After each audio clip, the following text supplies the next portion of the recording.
మూల్యాంకనం అనేది పిల్లల జ్ఞానం, భావనలను అర్థం చేసుకోవడం, ప్రవర్తనలు, సామర్థ్యాలు మరియు వ్యక్తిత్వం గురించి సమాచారాన్ని సేకరించే ఒక క్రమబద్ధమైన ప్రక్రియ.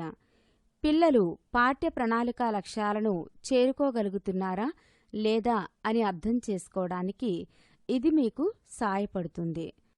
నిర్దిష్ట కాల వ్యవధిలో విద్యార్థి సాధించిన పురోగతిని మీరు పర్యవేక్షించడానికి మూల్యాంకనం సాయపడుతుంది.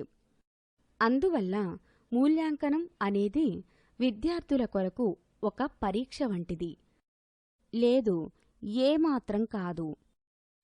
మనం విద్యార్థులకు పరీక్షలు నిర్వహించి వారిని తెలివైనవారు, చాలా తెలివైనవారు, తక్కువ తెలివైనవారు వంటి విభాగాలుగా వర్గీకరించే అలవాటు ఉంది. అందువల్ల మనం మూల్యాంకనం యొక్క ప్రధాన లక్ష్యం ఇదే అని భావిస్తాం. కానీ మూల్యాంకనంకు సంబంధించి ఇది ఒక తప్పుడు భావన. మంచిది అక్క, ఒకవేళ మూల్యాంకనం లక్ష్యం ఇది కాదన్నట్లయితే దాని లక్ష్యం ఏమిటి?